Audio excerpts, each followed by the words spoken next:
Hello and welcome dear students. आज हम class 12 CBSE की पैब्लो नरूदा द्वारा लिखी गई कविता कीपिंग क्वाइट पढ़ेंगे। Now we will count to 12 and we will all keep still. For once on the face of the earth, let's not speak in any language and not move our arms so much.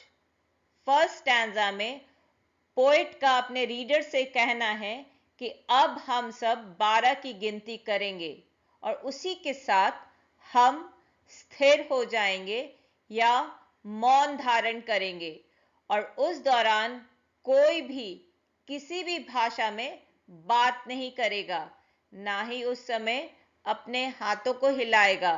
मतलब उस पल धरती पर किसी भी प्रकार की human activities नहीं होगी जिससे किसी भी प्रकार का शोर उत्पन्न हो।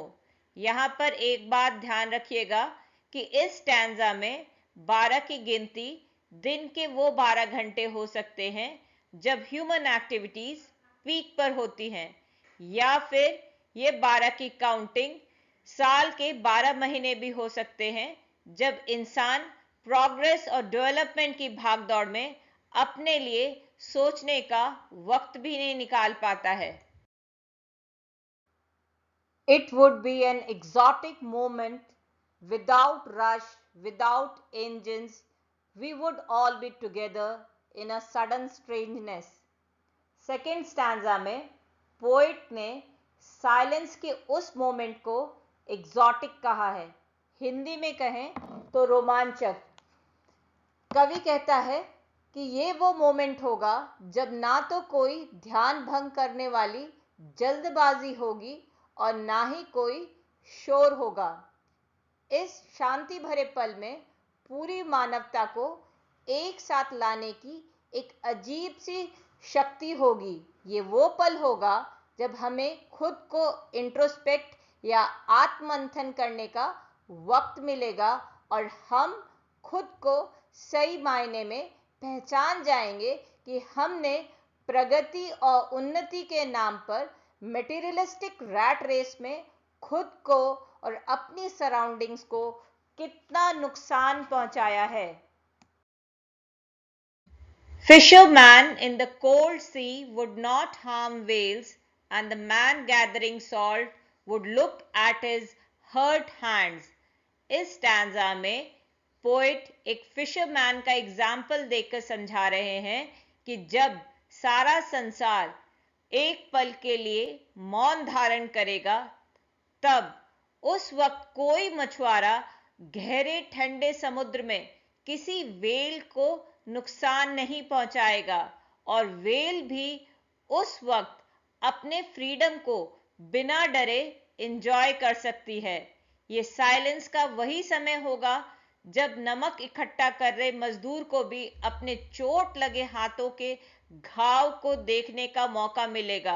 अर्थात कवि ये कहना चाहता है कि इंसान बिना सोचे समझे उन कार्यों में लगा हुआ है या उलझा हुआ है कि उसे पता भी नहीं चल रहा कि अनजाने में वो खुद को ही चोट पहुंचा रहा है।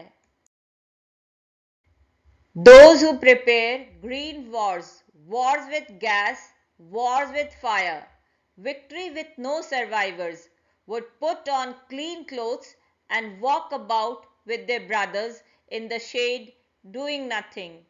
पोएट का कहना है कि युद्ध किसी भी कारण हो या किसी भी प्रकार का हो, उसमें दोनों पक्षों की हानि ही होती है। अगर युद्ध में कोई फ्रंट जीत भी जाता है तो इस प्रकार की जीत का जश्न खुश होकर नहीं मनाया जाता है, क्योंकि युद्ध में दोनों ही पक्षों ने अपने प्रियजनों को मौत के हाथों गवाया होता है और तभी मौन या साइलेंस का वो पल होगा जो ह्यूमंस को उनकी वास्तविकता का ज्ञान कराएगा और उन्हें जीवन को एक नए दृष्टिकोण से अपनाने का मौका देगा। अर्थात इंसान को ये सीख मिलेगी कि उन्हें हिंसा, क्रोध और संघर्ष की राह को छोड़कर आपसी भाईचारे के साथ मिलजुल कर रहना चाहिए।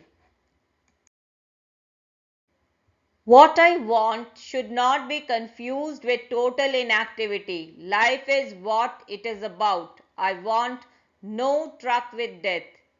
कवि अपने विचारों को स्पष्ट करते हुए कहते हैं कि स्थिरता से उनका अभिप्राय निष्क्रियता या पैसिविटी या फिर सुस्ती नहीं है।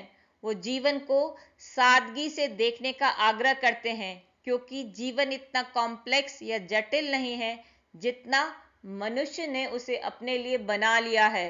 यहाँ ट्रक विद डेथ को ईडियम की तरह यूज किया गया है।